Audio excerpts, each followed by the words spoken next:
Hey folks, what's going on? It's Monday the 22nd, and I just got off the phone, and this is worth making a video about. It is. It's personal stuff, but it also relates to the world, and I'm going to move my lamp hat. I was wondering if I'd ever get this, if I would, and when I would get this call, and it came today. So I want to share with you. So, I've been in a bunch of bands, but for a while I was in this band Scudder. Omaha folks know about Scudder. Scudder is a band that started back in the 70s. The guy with the white hair, Jeff Morris there, leader of the band, good guy, but the band has always had a redneck reputation, a biker, redneck, good old boy sort of background, and they've always drawn that sort of a crowd. Back in the day in the 70s when I had my band Digital Sex and other bands, we would sometimes share shows, and then there came a point when Jeff started a side project called Brian Jones based on, Rolling Stones, and then he asked me to join that, and I did that for a while. Anyway, in recent years, I was with Scudder, and we made this album, Tough as Nails. I was with the band, I think, probably for about 5 years before COVID hit. We were still going to try to keep going when COVID hit, but right about that time, for me personally, things were coming to a head regarding the band because of politics, okay? So as you can see, I'm the only black guy in the band. I love all three of those other guys, but they're all Republicans. And they were unrepentant Trump supporters. And, I engaged about it, deeply with mainly with Jeff, because Daryl, who's right next to me, if you see this Daryl, I'm just telling it like it is. Daryl is retired, but he had a really good paying job that took him international, so he has a lot of money. And there you go. You got a lot of money. You kind of side with the money, which is Republicans, okay? This is not denigrating. This is what I see, okay? The guy in the middle is my longest standing friend, Tom. Made a lot of records with Tom. It was just really an unfortunate thing for me to just realize that, well, kind of goes along with the territory of him being a business owner, and this mentality, And then Jeff, well, I love Jeff, but Jeff is one of those kind of people, and if you see this Jeff, I'm telling the truth, so I don't mind saying any of this. Jeff is a sort of white person who doesn't realize the racism they have. They deny it because they don't see it. And before I didn't formally quit the band, but it was like the last conversation I tried to have with Jeff about the insanity of, living under Trump. Thank God that fucker's out of office, although, it's no better, okay, but thank God it's not Trump. Just some of the things that Jeff would say, I knew that he did not really know what he was saying. He was parroting, because every time I would come back with logic, he couldn't respond. He would basically see my point, and then a little time would pass, and then the tapes that were fed to him start rolling again. And it's all about Rich Whitey hanging on to their privileged position, which historically was gained wrongfully, almost destroying the entire American Indian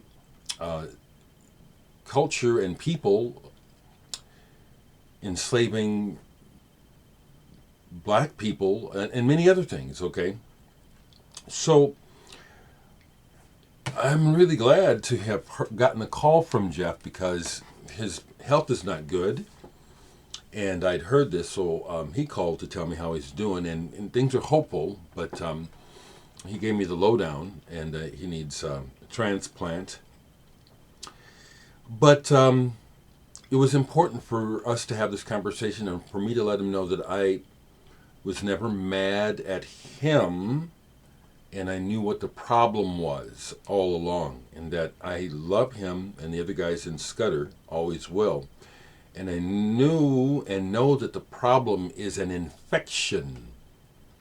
It's an information infection going on in this world that caused the rift between me and Scudder. I love playing music, and those guys were good. They're good. I was bored with what we played, which is old rock and roll. But we had good gigs, and again, with the shared history with the guys, it was a good time. So I'm really glad to get the call from Jeff Morris, and again, everything I say is completely open. It's here in public, so I'm, I want those guys, if they want to see this video or hear what I have to say, you hear what I'm saying. Nothing but love for those guys, and it's again me trying to iterate what I see clearly in this world, which is we live in a modern age of technology where so much of technology and so-called progress is actually working against us. You know what I'm saying? It's like everyone can have a platform, and whoever has the most money and power has the most access and ability to control the narrative. It's what I see with this deep, ridiculous political division of red and blue, this deep, ridiculous multi-division of people, black, white, yellow, red, trans, gay, non-binary, whatever the fuck, It's like, rather than all of this advancement creating clarity, it's just a continuous mishmash and deepening chaos. Listen to this shit in the news and look at what's happening in the world. Wisconsin, how are they starting their holiday season? With the SUV running folks down? Okay.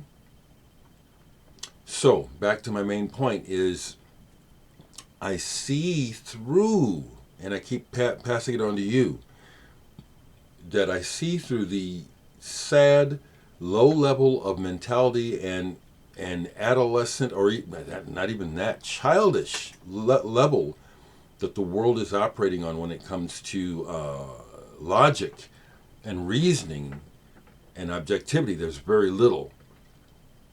And again, it's just real clear that folks who are able to make a buck off of it and feather their nest through the continuing the PTSD going on in the world, that's what's going on. But I see through it. I do. And I'm so glad that my brother Jeff called me. He's going to stop by later this week. Daryl Moreland, the other one of the other fellows in the band, has put together a box set of the history of the band to commemorate Jeff. With kind of keeping in mind, Jeff is in his 70s, and I hope he beats this cancer. I'll just say it, but he's got cancer. I hope he beats it. But the box set to commemorate, the legacy of Scudder, and I'm a bigger part of it than Jeff was saying on the phone. He said, "Man, you're a bigger part of this than some people realize." So I look forward to getting my copy of it and seeing Jeff, and if it feels right, I might even make a video of us visiting when he comes by. But I just wanted to say it again, that it's important for folks who can see through the insanity and ignorance to speak up. I have deep love for these, my friends. I understood, well, Jeff also admitted to me, I'm going to, without revealing too much, he admitted to me that part of his getting caught up in the Trump madness was part of another problem he was having. I'll put it like that. He was able to share that with me. I knew that I know all along that the whole idea of a shyster TV personality, horrid, failed businessman becoming president with a sociopathic, psychopathic background, the idea that he bamboozled white people mainly, and poor white people, into supporting him for what? Because he, you know what I mean? It's like it became obvious to those who were willing to wake up, like my brother Jeff. It's like, you got taken. Motherfucker wasn't representing you. You know, you got cooled. You got fooled just because you got white skin. So I'm happy about that. I'm happy to know that I'm not crazy. And I can see what's going on in this world. You know. All right, people. I could talk about music, but I thought that was worth sharing. All right?